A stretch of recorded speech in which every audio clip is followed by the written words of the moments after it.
Welcome to the second part of the Sledge Killing Championship.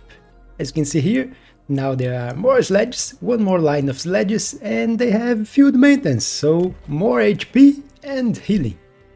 So let's see how the units that managed to clear last round will do on this one. And if you missed the first one, the link will be in the description, as well as the rules. So you can see the rules of the game, and what you can and cannot do for the units. Because if you want to try and get different results from me, you can, and then you can tell me in the comments. So let's start with the scorpions, like last time, 6 of them with range enhancement. So let's see how they do.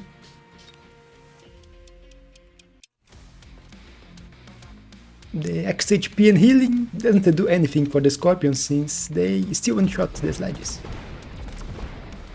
But the extra sledges can make a difference, since the scorpions didn't win by much last time.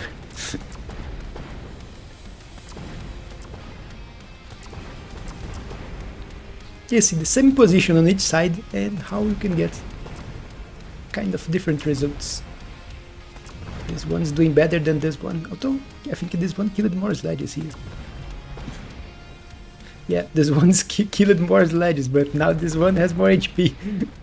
But yeah, sledges win, so just one more line of sledges was enough to overpower the scorpions, so scorpions fail. Let's go for the next one. And here we are with the next competitor and Void Eyes. 18 Void Eyes with charged shot, which costs 100, and range, same as last time. So let's see how they do.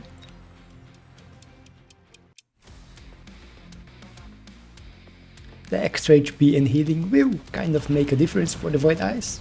It will make it harder for them to kill the sledges. And the extra sledges will also make a difference. So let's see if the Void Eyes can win. Quite a few Void Eyes are dying. And looks like Void Eyes are not going to clear this one. So round 2 is starting deadly. And here we are with the third competitor and forts with launcher overload and speed. It's all I can get for them. Same as last time, so let's go. They will still one-shot the sledges.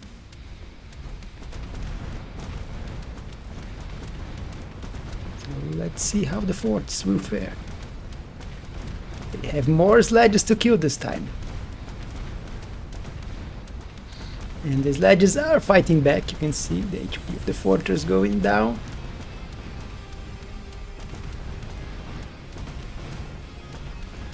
And yeah, looks like forts also fail.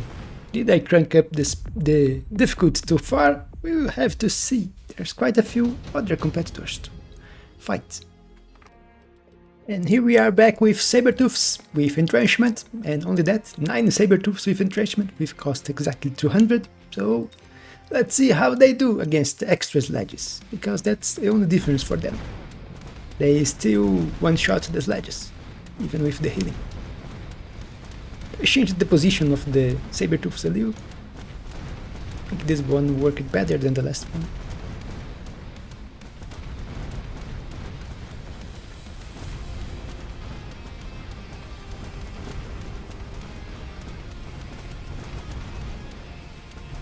And the extra HP from the attack does make a difference for the sabers.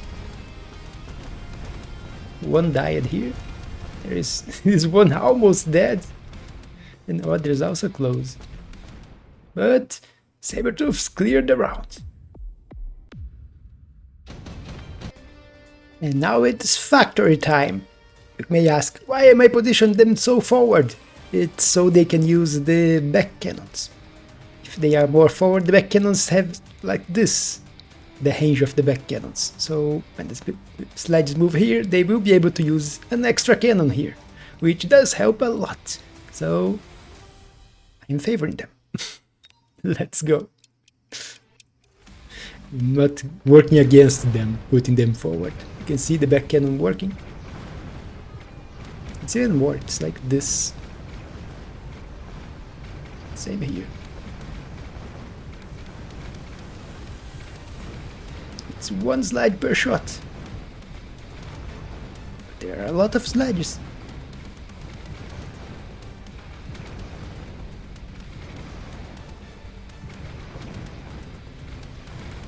But they do have a lot of HP, so looks like it was not perfectly positioned. They didn't spread half and half. This one took more sledges. But factory wins, so another unit to pass. And now the other titans, the mountain, which was nerfed, but the nerfs don't make a difference in this case. It's only for attack.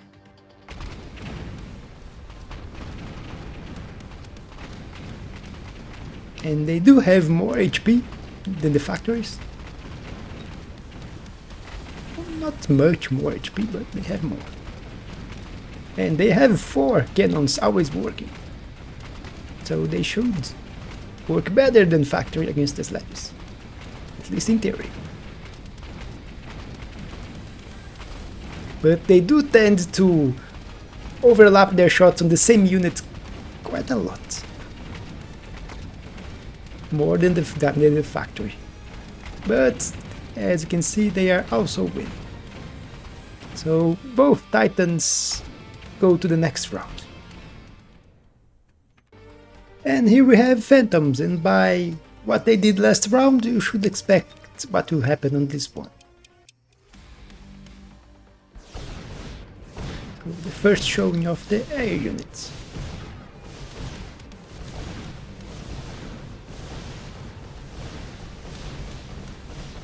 Yeah, they didn't manage to kill them on both sides. As you would expect, they won by very little last time. But there are other air units that we are still going to try. So let's keep going. And here we have the representative of the melee units, the Rhino with Whirlwind, 8 Rhinos and Speed. So let's see how he will do.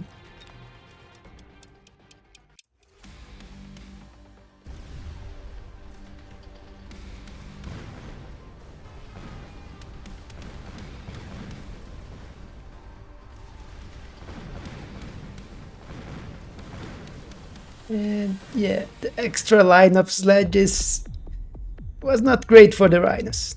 They won by very little last time, so it was to be expected. Let's go for the next one.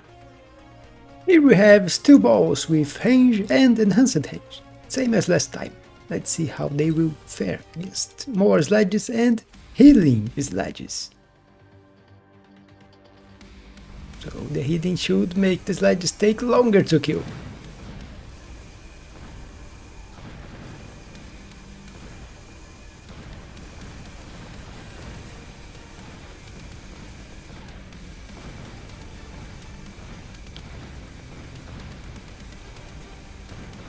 And it doesn't look good for the boss.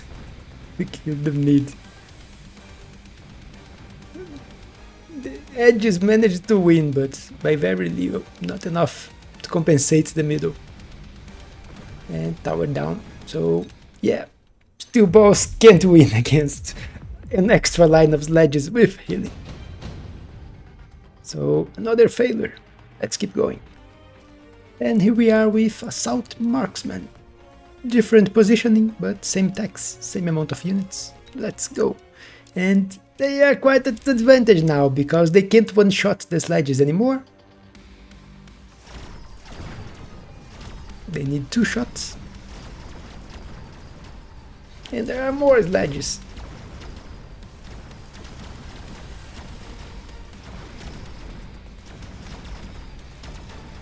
Stacking them, making them stronger, since they need to 2-shot units, not 1 shot anymore.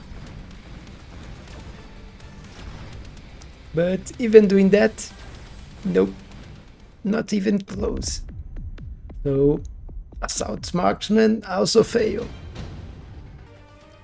And here we are with crabs, and you can see I changed the strategy with the crabs. I'm no longer grabbing range with them, instead I'm grabbing more crabs and just grabbing range from the tower, which still gives them more range than the sledges, even if only by 5, but the extra crabs make a difference. since the crabs can no longer one-shot the sledges, even with the buff. Since the buff is capped, we can get a maximum of 195% damage. So let's go.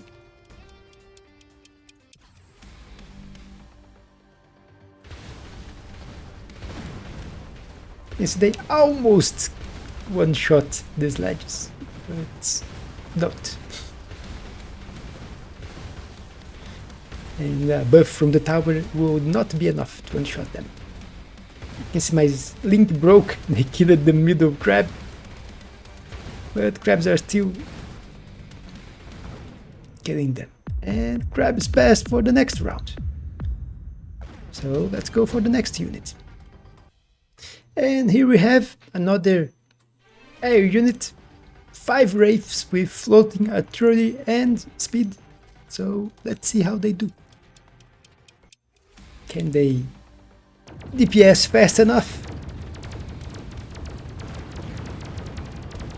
And no, they can't. With the healing and the spread out attack of the wraiths, you can see these legs are barely dying now. They're even more spread out, so no. Wraiths can't kill healing sledges.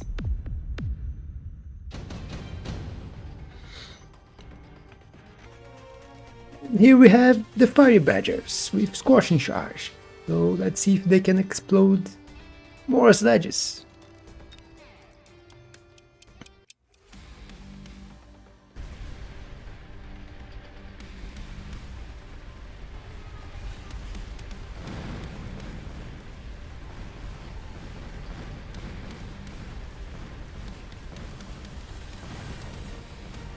And nope.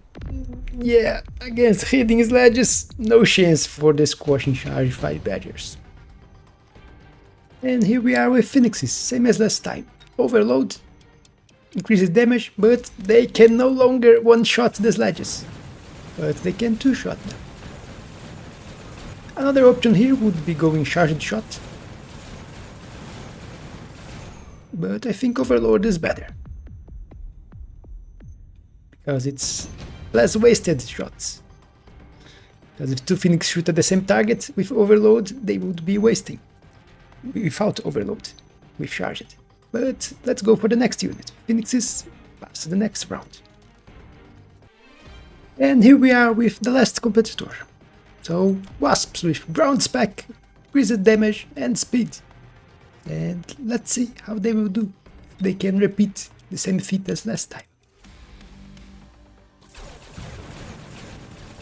They do have quite a lot of damage, as you can see. And better than the phoenixes. So with this, Hound 2 is over. And the next video will probably be the last one. I will keep going until there is only 1 unit left or none. We can get a tie, we will have to see. But I think half of the units on this round didn't pass, so not that many units left anymore. But that's it for this video. If you all enjoyed, don't forget to leave a like and subscribe, it really helps me. And I will see you on the next one.